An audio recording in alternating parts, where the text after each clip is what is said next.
In the western confines of Britain, there is a certain royal island of large extent, surrounded by water and abounding in all the beauties of nature and necessaries of life. In it, the first neophytes of Catholic law found a church constructed by no human hand, but by the hands of Christ himself. Hello, I'm Raymond Capt, biblical archaeologist and historian. That extraordinary statement was written by St. Augustine in a letter to Pope Gregory, who had sent him on a mission to Christianize the Anglo-Saxon people of southeast England. What could possibly have been the origin of this astonishing statement? The tradition is that Joseph of Arimathea brought the boy Jesus to England and that he built the first Christian church in the west at Glastonbury in Somerset. Few people appear to be aware that the first tiny flickerings of the Christian faith arrived in the Britannic Islands more than 500 years before St. Augustine ever arrived. The Christian religion began in Britain within 50 years of Christ's ascension. Other historians attest to this fact. William of Malmesbury, a 12th century historian, noted for his accuracy in his writings, stated, In the year of our Lord 63, 12 holy missionaries with Joseph of Arimathea, who had buried the Lord at their head, came over to Britain, preaching the incarnation of Jesus Christ. In the 2nd century, Tertullian, after St. Augustine, the greatest of the early church writers, wrote, The extremities of Spain, the various parts of Gaul, and the regions of Britain which have never been penetrated by Roman legions have received the religion of Christ.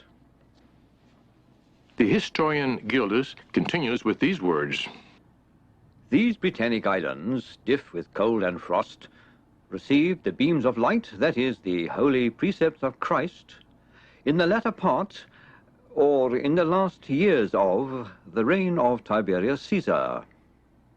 As Tiberius died in AD 37, it is quite obvious that the Christian faith reached Britain only about 4 years after Christ's ascension, and many centuries before St. Augustine's mission.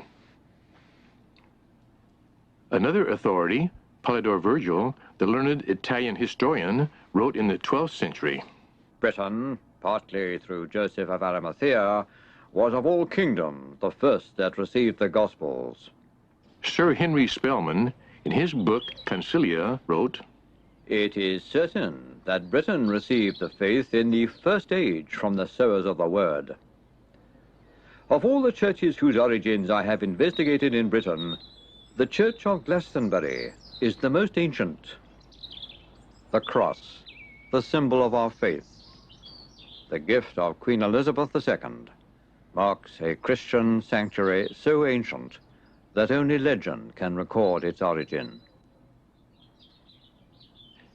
This view, promoted by so many of the ancient church writers, was officially recognized by 4 great church councils, those of Siena, Ball, Pisa, and Constance, in the 15th century, which held that the churches of France and Spain must yield in point of antiquity and precedence to that of Britain, as the latter church was founded by Joseph of Arimathea immediately after the Passion of Christ.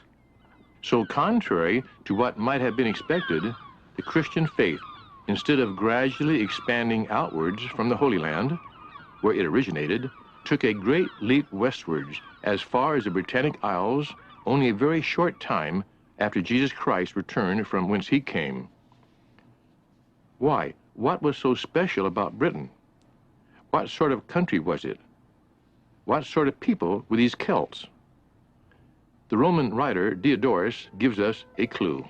The aspect of the Celt is terrifying. They are very tall in stature, with rippling muscles under clear white skin. Their hair is blonde and thick and shaggy, like a horse's mane. They wear brightly colored and embroidered shirts with striped and checkered cloaks, fastened at the shoulders with a golden brooch. Another Roman writer, Dio Cassius, describes Celtic Queen Boadicea. In stature, Boadicea was tall and was gifted with a powerful voice. A great mass of the tawniest hair fell to her hips, and she wore a golden necklet and a multicolored robe. Over it, a thick cloak held together by a brooch, and she carried a long spear. Dio Cassius continues, when she rode into battle against the Romans, she wore a great twisted golden torque or ornament, and her two daughters who rode with their mother in her war chariot might well have worn bracelets of pure gold on their wrists. Such elegant Celtic gold work can be seen in the British Museum in London. The stature of the Celts, and their beauty, and their prowess in war may easily be discerned that they had a lively sense of justice and honesty. They were proud and arrogant and were easily provoked, but they were very artistic and loved music. When dancing, the girls held hands with the men. They preferred large quantities of beer rather than wine, but they would drink anything alcoholic. The Celtic communities lived in large circular or rectangular huts, straw thatching being replaced annually. Smoke from the cooking hearth filtered through the straw, killing insects. It appears that the Celts made a great impression on Roman writers. One wrote, in times of danger, the Celts relied to a great extent on their women folk. A whole host of enemy warriors could not withstand a single Celt if he had his wife to aid him. As a rule, she is tall, blonde, and blue-eyed, and when provoked, quite terrifying. If she were to strike out and kick, it would be as if a catapult had shot out 4 missiles at one time. Yet, despite their ferocity in war, the Celts were exceptionally artistic people. Sir Arthur Evans, eminent ethnologist of the 19th century, describes them as this elegant and exotic race of people, elevating them from the old myth of blue-painted savages to dignified and skillful people who could design such artifacts as this, the Battersea Shield found in the River Thames in London.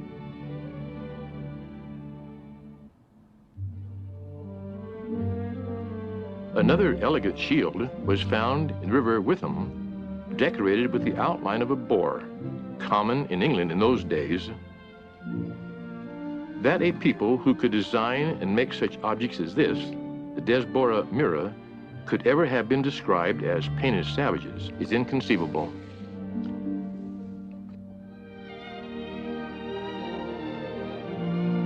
These, then, were the boastful, boisterous, and beautiful people, so admired by Roman historians, and upon whom the light of Christ was about to shine. The Celts, who had overrun most of Europe, had crossed over into the British Isles, displacing the original Proto-Celts, themselves being displaced by later arrivals, the Angles and Saxons, yet another branch of the same family, all of them migrating westwards. This is the Scotland the tourists know and love, a place of highland, lakes, islands, and beautiful scenery.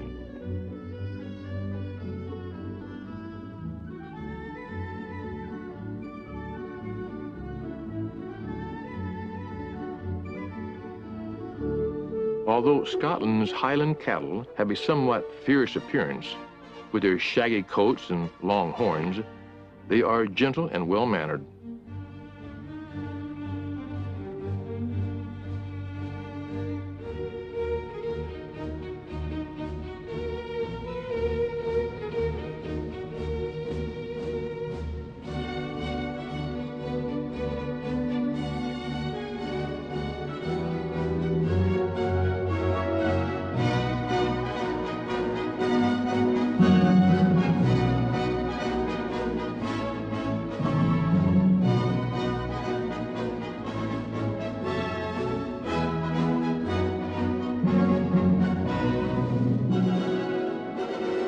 Back in the 5th century AD, the north of Scotland was populated by a strange and relatively unknown painted people, the Picts, whose strange carvings on stone are still not fully understood today.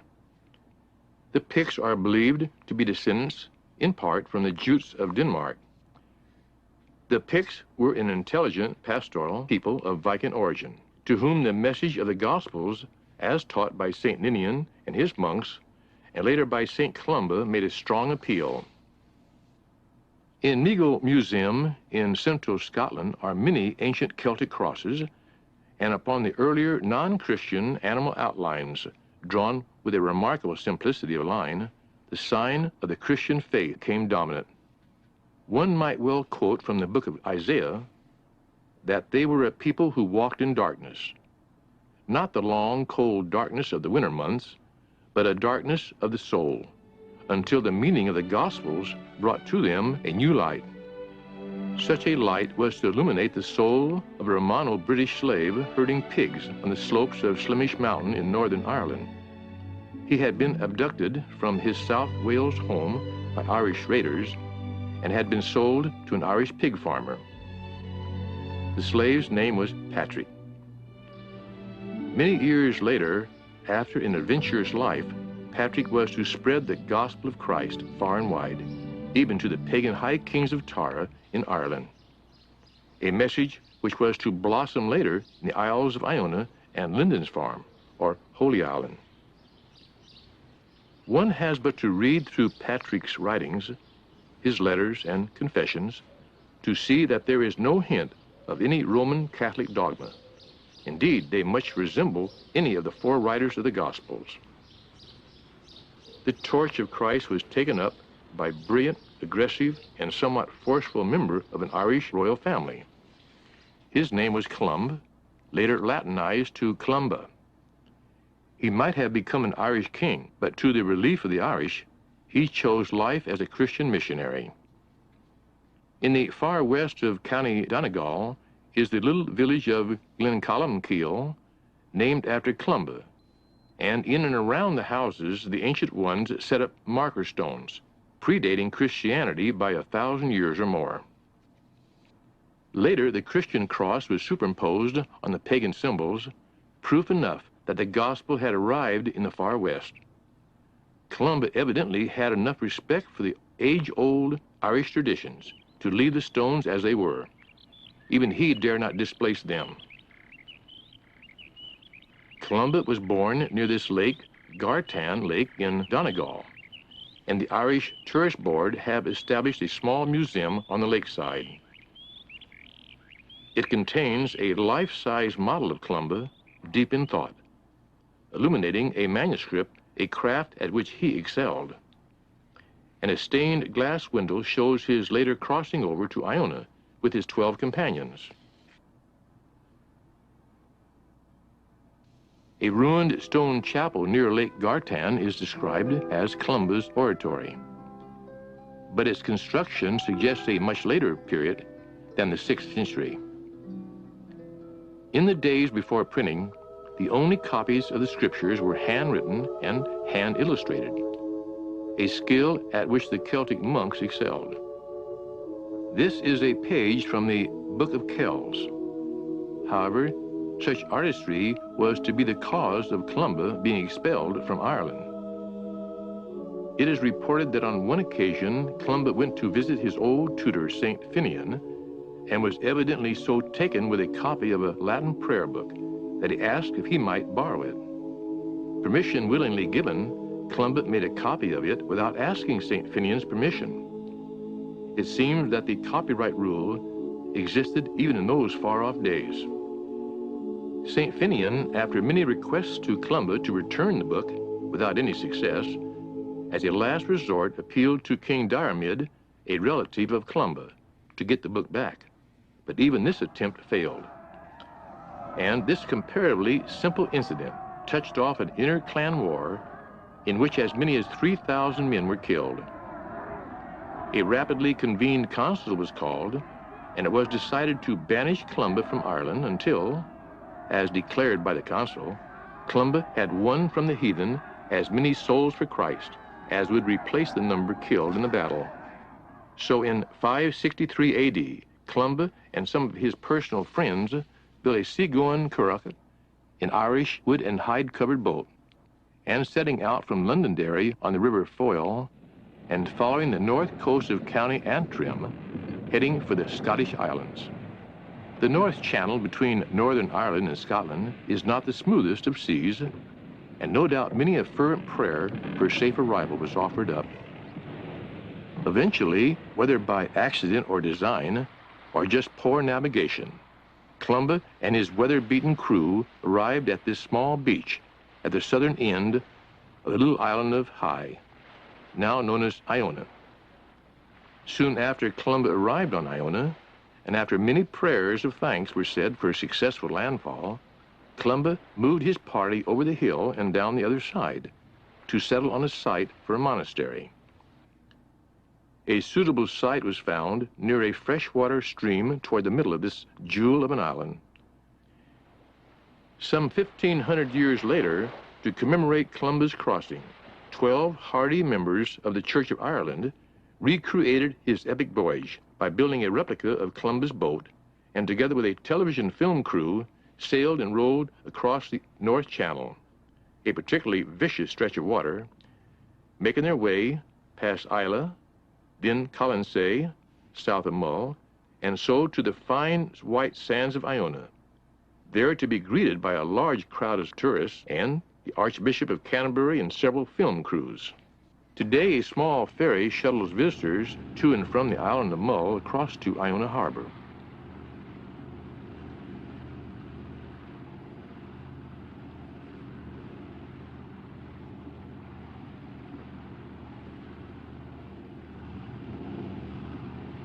The island is about 3 miles from north to south and 1.5 miles across, and is composed of archaic igneous rock, the most ancient visible rock on the surface of the earth.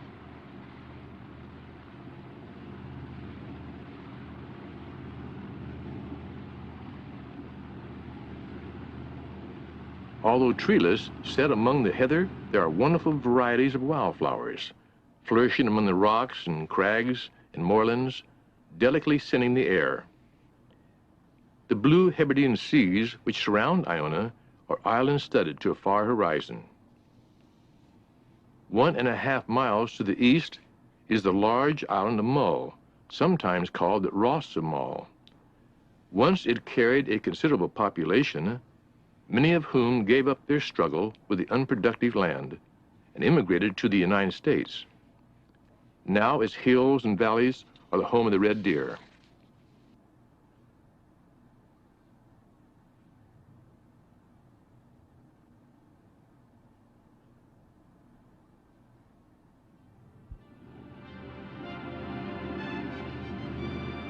To the northwest are the rocky Tresnish Islands, one of which is Staffa, with its gray cathedral caves, which inspired Mendelssohn to compose his Fingal's Cave music.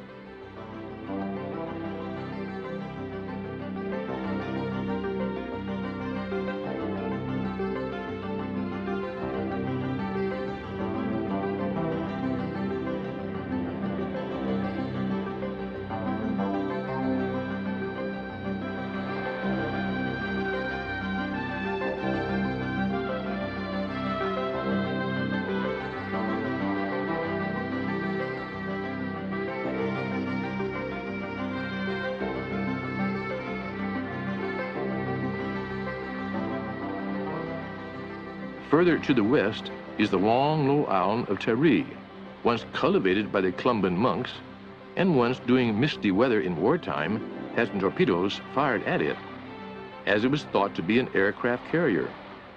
They failed to sink it.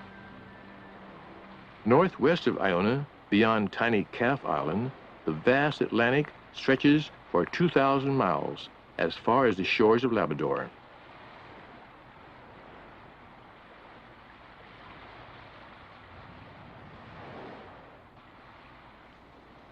Nowhere else can be seen sand more dazzling white than the beaches of Iona, or a sea so green and translucent that one feels that one could reach down and touch the seafloor, when in fact it may be many feet deep.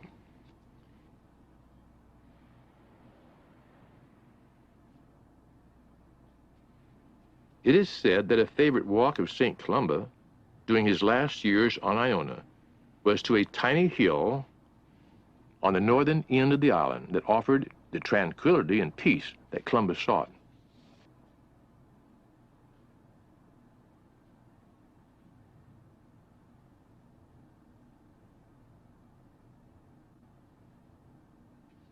This is St. Martin's cross, which dates from the 9th century, and it has carved upon it representations of the Virgin and Child Jesus, Daniel in the lion's den, and David playing the harp before King Saul of Israel. Little remains of St. Matthew's cross, one of the earliest crosses on Iona. It has carved upon it a representation of the temptation of Adam and Eve. It was the Bible, not personages, which was the epicenter of Celtic Christian life. While they followed Catholic usages, they avowed no supremacy of the Pope. This small mound to the west of the abbey is Tor Ab, where Columba had his original cell or hut.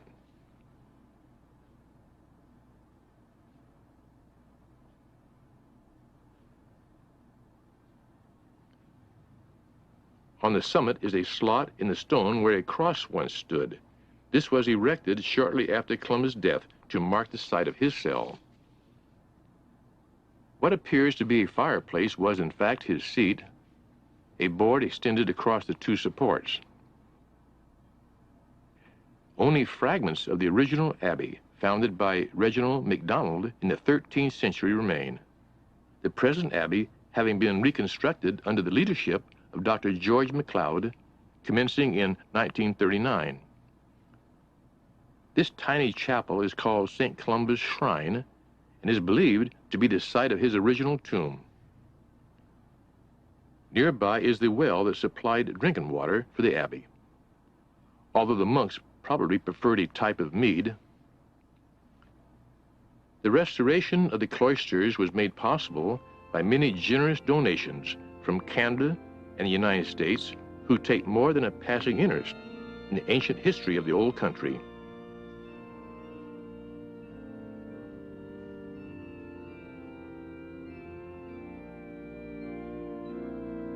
In the sanctuary is the communion table, a beautiful gray-green Iona marble, the original communion table having been despoiled at the Reformation. The effigy of Abbot McKinnon, who died in 1509, can be seen to one side of the communal table. On the other side is the sedilia, where important visiting clergymen would have been seated during the services. In a small side chapel is the tomb and effigies of the 8th Duke of Argyll and his wife, who gave the abbey back to the Church of Scotland.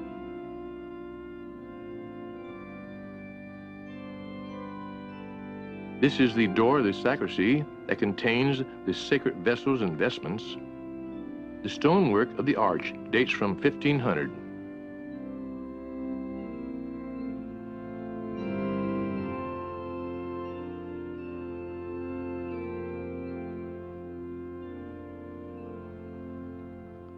A picture of Columba in stained glass overlooks the nave of the abbey. To the west of the abbey is the 12th century Street of the Dead, along which the departed saints and foreign royalty were carried for burial in the graveyard.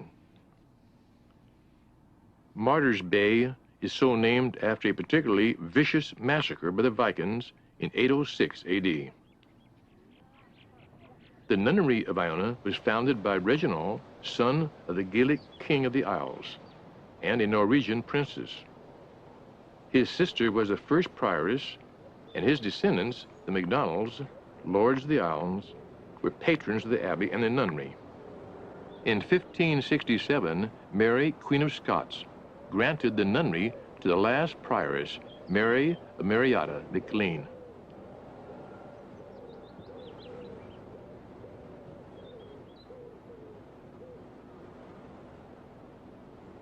The last few old nuns gradually died out, and the nunnery was abandoned.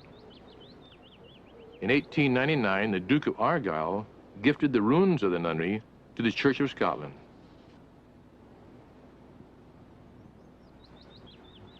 However, back to the 6th century, Columbus soon had the entire island organized and started to instruct the somewhat dazed inhabitants on the best ways of fishing, farming, and the making of clothing, all of which one assumes they had been doing quite successfully for generations past.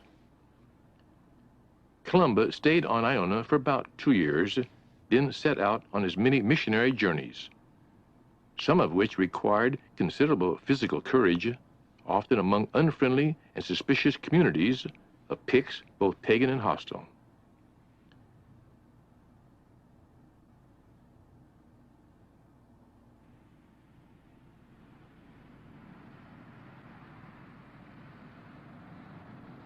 At the northeastern end of Scotland's Great Glen is the town of Inverness, through which runs the Inverness River.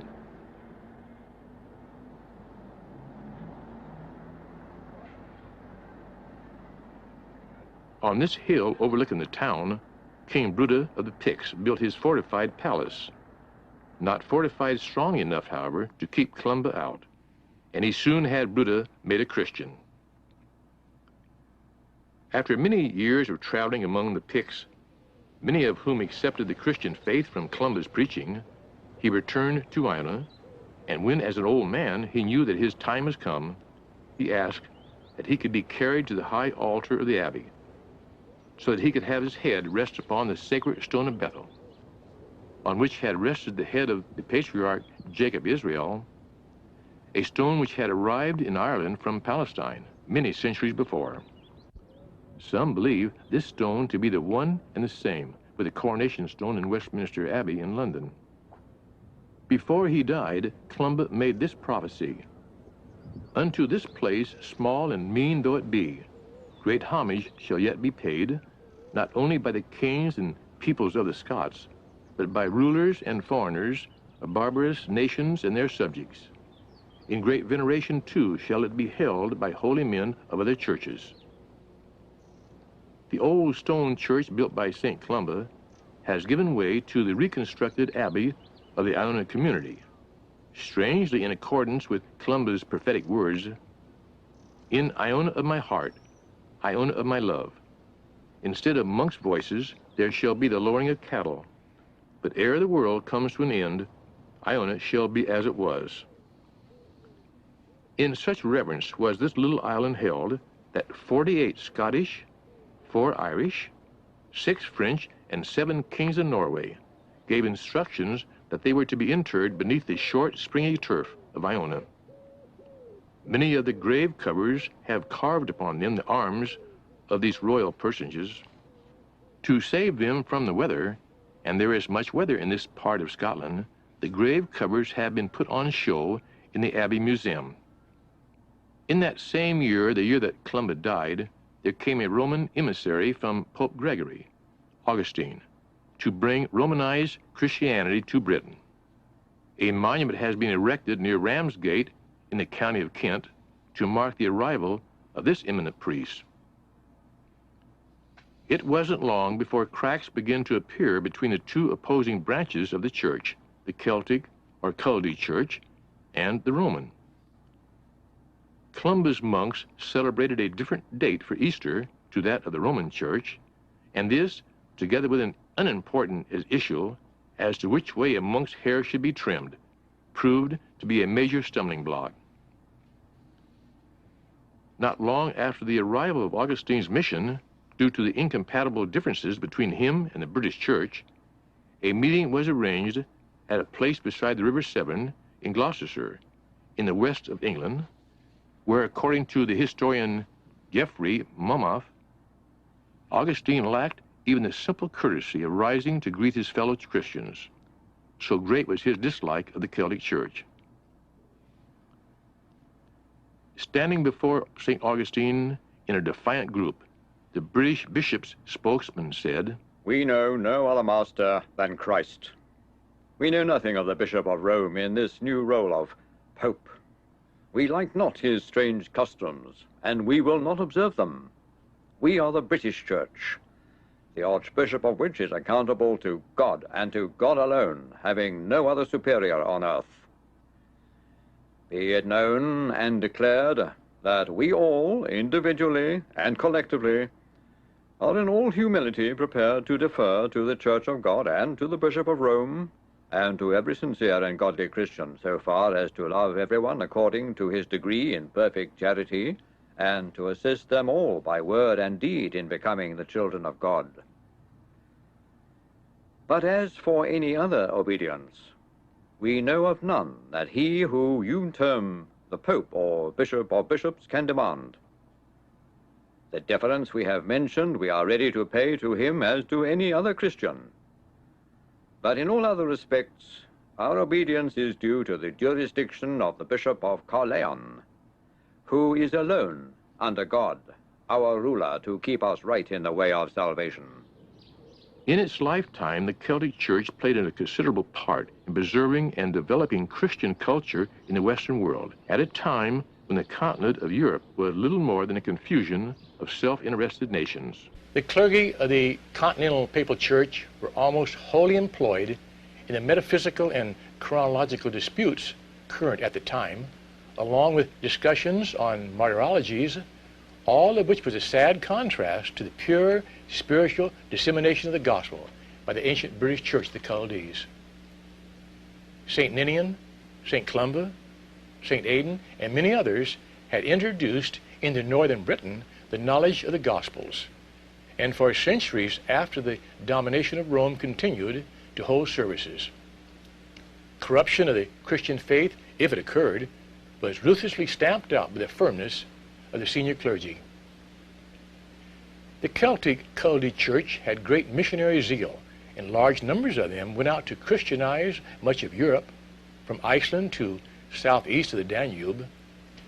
Now, this is a fact of history which has been diligently suppressed by Rome. These early Celtic Christian monks were called Chaldees. Their faith, a simple, pure faith, free from the corrupt practices and doctrines of the Church of Rome.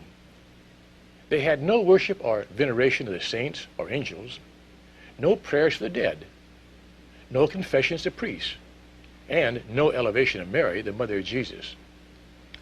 They hoped for salvation through the mercy of God alone, through faith in Jesus Christ.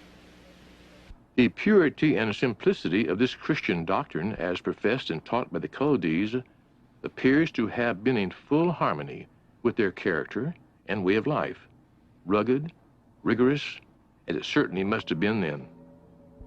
When doctrine and church ceremonial began to increase on the continent of Europe, Rome found in the Chaldees their most determined opponents.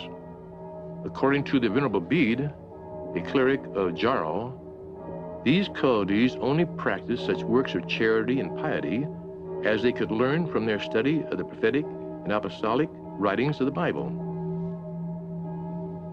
This strict adherence to the written word of Scripture and their utter disdain of all other authority was soon to bring the Chaldee and Celtic monks into head-on collision with the Church of Rome.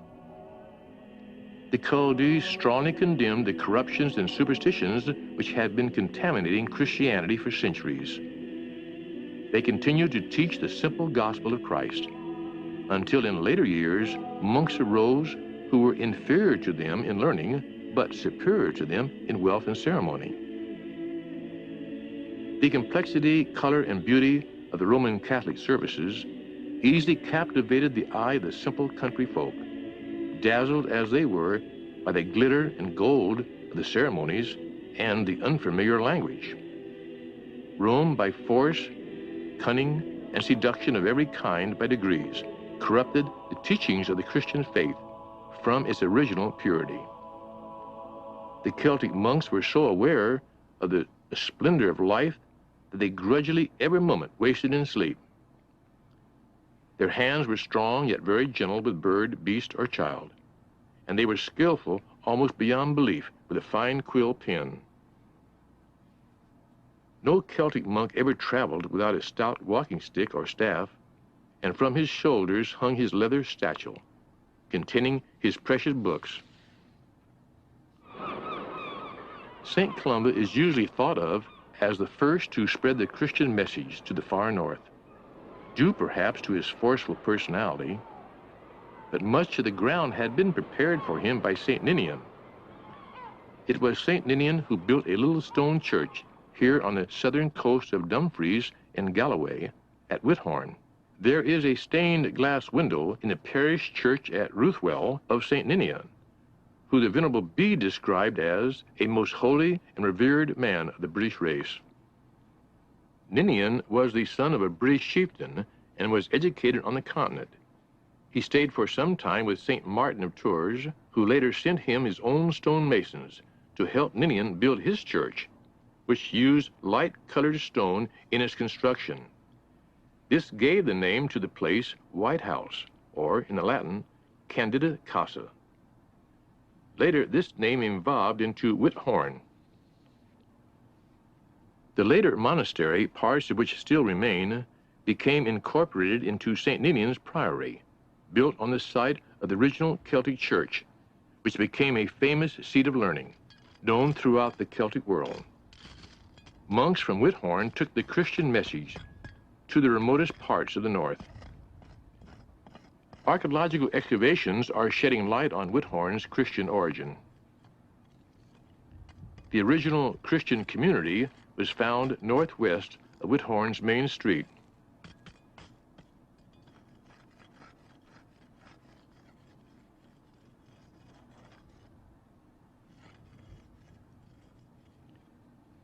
In the town museum, there is a comprehensive display of very early Christian crosses.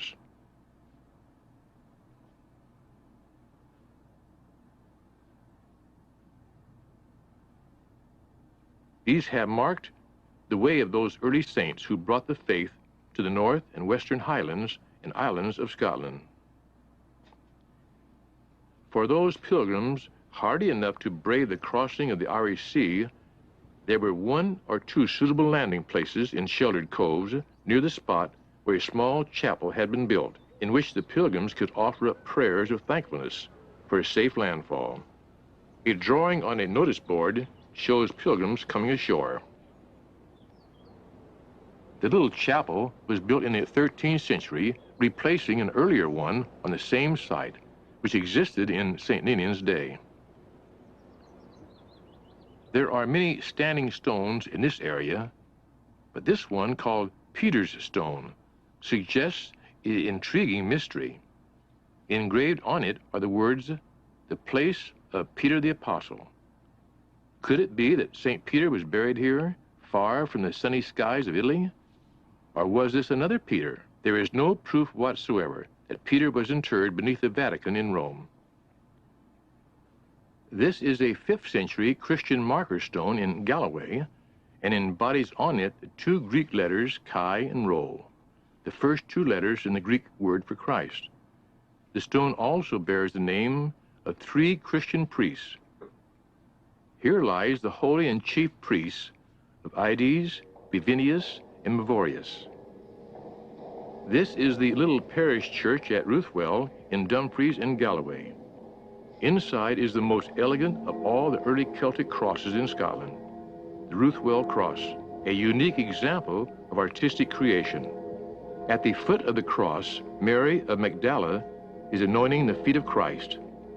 The simplicity of line equaling any classical statuary, hardly the work of the so-called primitives that earlier history books suggested inhabited these islands. Coastlands such as these in southern Scotland suffered frequent raids by the Norsemen, the Vikings, and churches and monasteries were ransacked, their precious libraries of handmade books burned.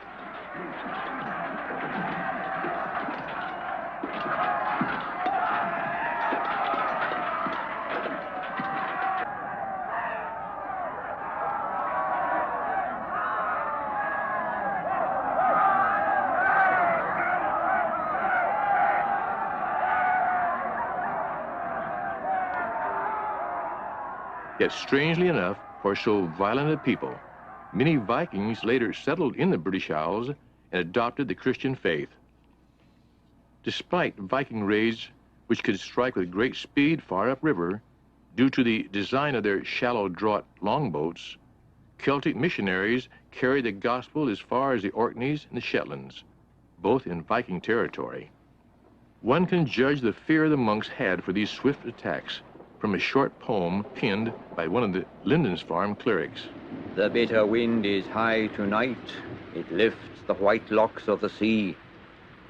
In such wild storm, no fright of savage Viking troubles me.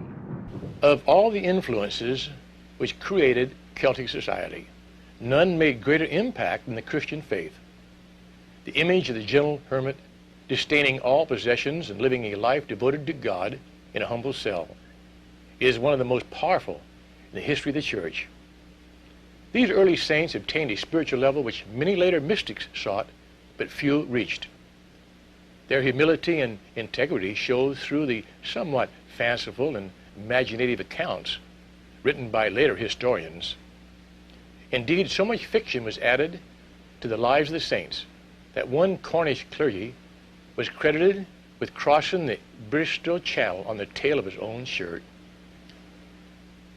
In 625 AD, King Oswy decided to Christianize his people, so he sent to Iona, where he had been educated by the monks, for help.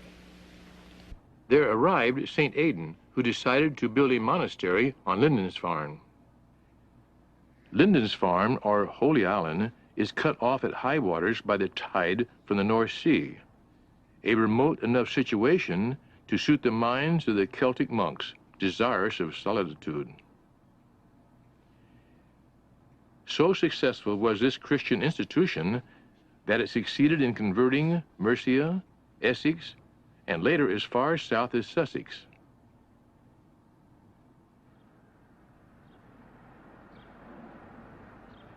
Whitby is a town and harbor on the east coast of Yorkshire.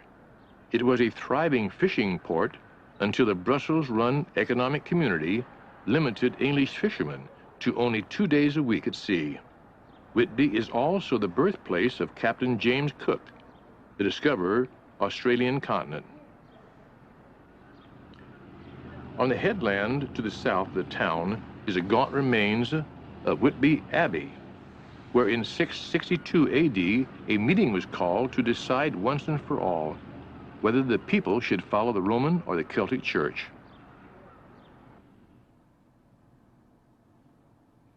The differences between the two branches of the church were causing such a rift that the whole structure of the Christian church was endangered.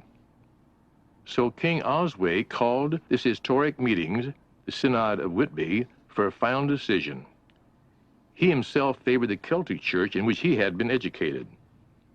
Unfortunately for the Celtic representatives, the Roman party included a young priest named Wilfrid, to whom nothing mattered but the advancement of the Roman Church.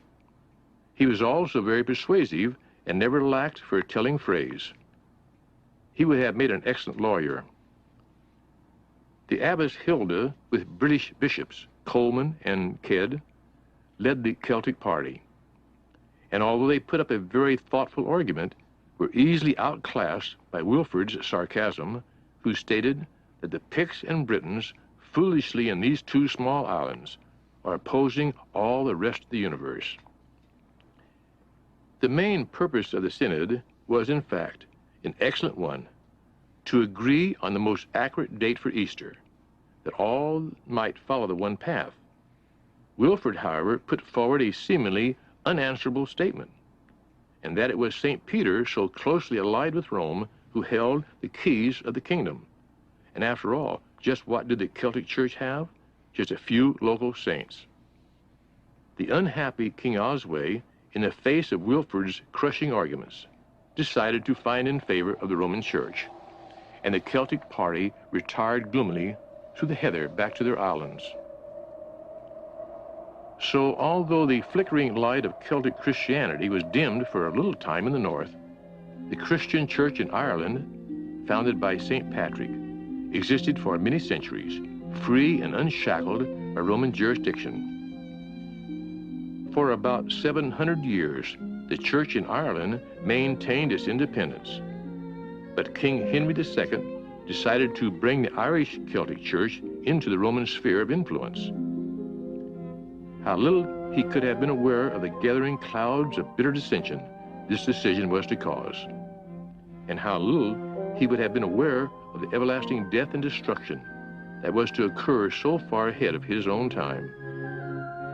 Accordingly, King Henry called for a special council of Irish clergy to meet here at Cashel in southern Ireland in 1172, a most infamous date in Christian church history.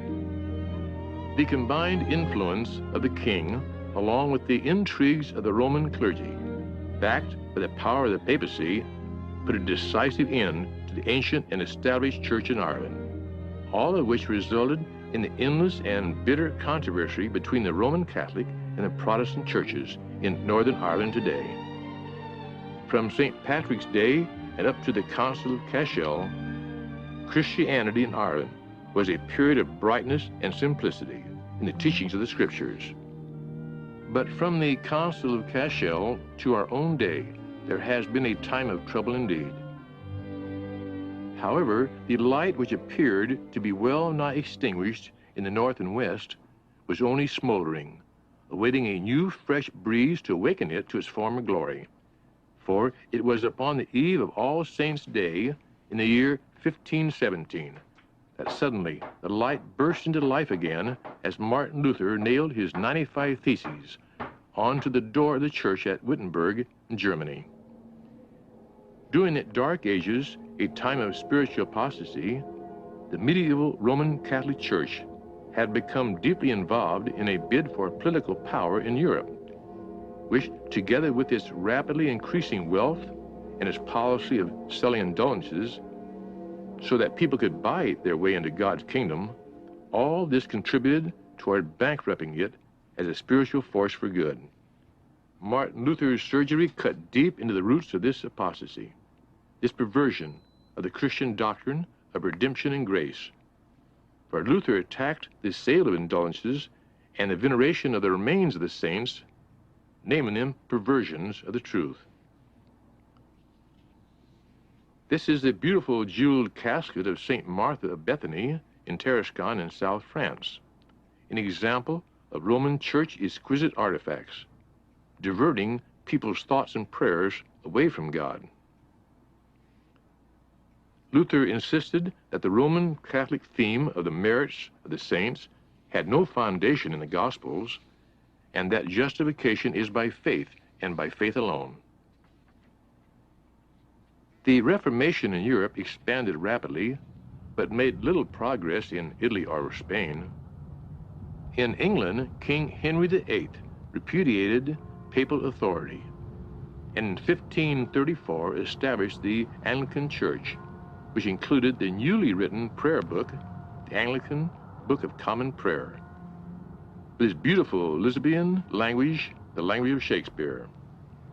Queen Elizabeth I made no secret of her adherence to her father's desire for a reformed Protestant England, and was in grim mood in Parliament when she said to the assembled company of clergymen, "This much I must say, that some faults and negligencies are growing within the church, whose overruler God hath made me, all of which, if you, my lords of the clergy, do not speedily amend, I mean to depose you.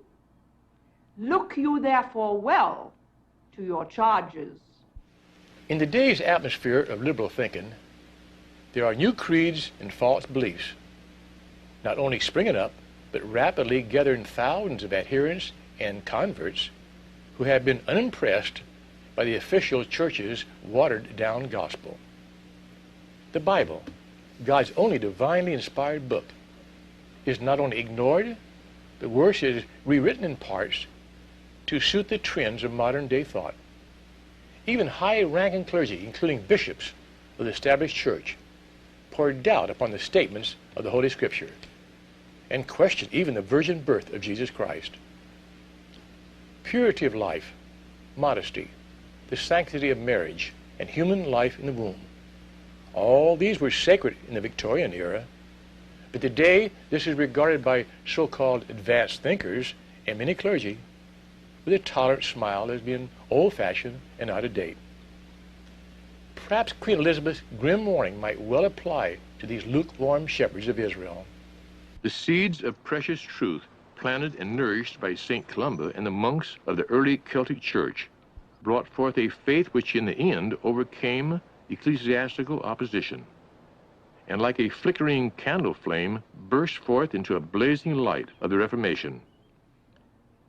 100 years later, the light moved again, this time away from the ancient country which had borne and nourished it to a new land far away to the westward.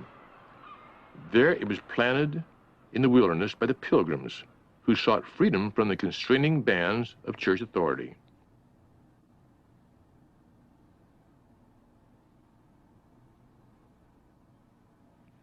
Their first act was to sign a compact, the Mayflower Compact, which declared, among other things, the advancement of the Christian faith for the glory of God. They feared to inaugurate their new colony without a recognition of God's sovereignty and the need to obey Him.